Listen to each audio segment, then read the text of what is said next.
భగవద్గీత కాలంలో ఉండే 2 ధ్యాన పద్ధతులు ఏమిటంటే, ఒకటి జ్ఞానయోగం, రెండవది నిష్కామ కర్మయోగం. భగవద్గీత విని లేదా చదివి ప్రతి విషయాన్ని విశ్లేషించి అర్థం చేసుకొని గురువు సమక్షంలో ఉండక తనను తాను నడిపించుకుంటూ ధ్యానం చేయడం జ్ఞానయోగ పద్ధతి. ఇక నిష్కామ కర్మయోగ పద్ధతిలో ఈ విషయాలన్నీ అర్థం చేసుకోవలసిన అవసరం లేదు. తనను తాను గమనిస్తూ తనలో వచ్చే మార్పులను విశ్లేషిస్తూ తనను తాను నడిపించుకోవడం ఉండదు. గురువుతో ఉంటూ ధ్యాన పద్ధతి మాత్రం తెలుసుకొని ధ్యానం చేస్తే చాలు.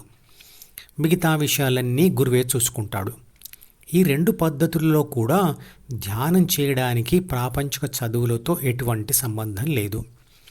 ఈ 2 పద్ధతులలో ఉన్న తేడా స్కూల్కి వెళ్ళి చదువుకున్న విద్యార్థి మరియు ఇంటి దగ్గరే చదువుకుంటూ ప్రైవేట్గా పరీక్షలు రాసే విద్యార్థికి ఉండే తేడా అలా ఉంటుంది. నిజానికి పెద్ద పెద్ద ప్రాపంచిక చదువులు మరియు పదవులు ఉంటేనే వాటితో వచ్చిన కీర్తి ప్రతిష్టలను వదులుకోవడం చాలా కష్టమవుతుంది. ప్రాపంచిక చదువులు మరియు పదవులు లేని అమాయక వ్యక్తులకి అహం మరియు జ్ఞాపకాల పుస్తకం మిగతా వారితో పోల్చి చూస్తే తక్కువగా ఉంటుంది.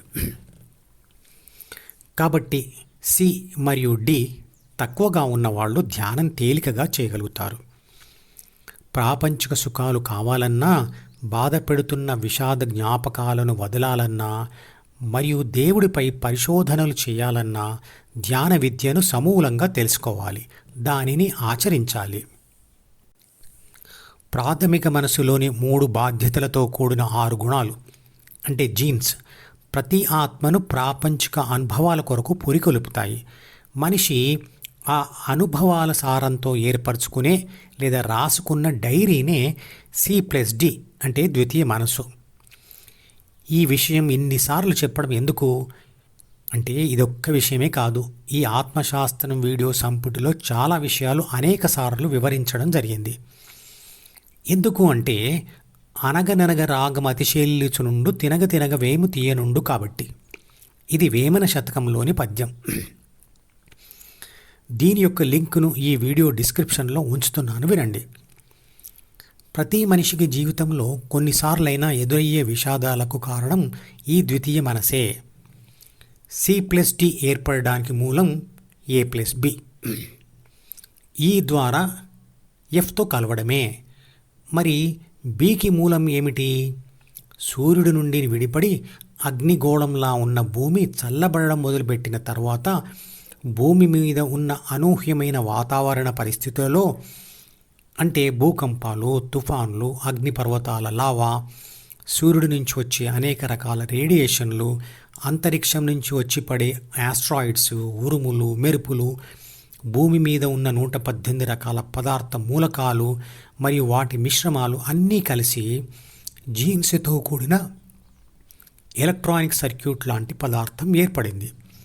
అందులోకి భూమి ఆకర్షణ శక్తి, అయస్కాంత శక్తి, మెరుపులతో వచ్చే విద్యుత్ శక్తి, రసాయన శక్తి లాంటి అనేక రకాల శక్తులు కలిసి వాటన్నిటి ప్రభావంతో ప్రాణశక్తి ప్రవేశించింది.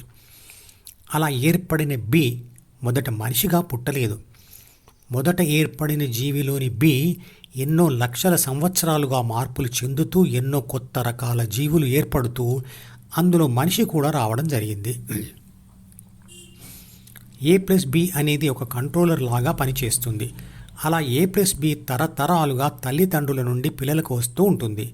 ప్రతి తరంలో తల్లిదండ్రులు పొందిన అనుభవాల వల్ల మార్పు చెందిన వారిద్దరి ప్రాథమిక మనసులు కలిసి కొత్త బి తర్వాత తరం వాళ్ళకు చేరుతుంది. ప్రాథమిక మనసును కంప్యూటర్ భాషలో సిస్టమ్ సాఫ్ట్వేర్ లేదా ఆపరేటింగ్ సిస్టమ్ అని, ద్వితీయ మనసును అంటే యూజర్ సాఫ్ట్వేర్ అనవచ్చు. ప్రాపంచిక ఆత్మ ప్రాపంచిక అనుభవాల సారంను సమాచారం మరియు సూచనలుగా డీలో రాస్తుంది. డి అనేది సమాచారం మరియు కోరికల రాకపోకల రిజిస్టర్ అంటే ఇన్పుట్ మరియు అవుట్పుట్ రిజిస్టర్. మధుపదం యూట్యూబ్ ఛానల్లోని ప్రతి వీడియోకి ఒక నెంబర్ ఇవ్వబడింది. 1వ నంబర్ వీడియో నుండి మొదలుపెట్టి వరుసగా చివరి వీడియో వరకు చూస్తేనే ఆత్మశాస్త్రం సంపూర్ణంగా అర్థమవుతుంది. ఈ వీడియో డిస్క్రిప్షన్లో ఉంచిన మధుపదం ప్లేలిస్ట్ లింక్ ద్వారా అన్ని వీడియోలు వరుసగా చూడవచ్చు.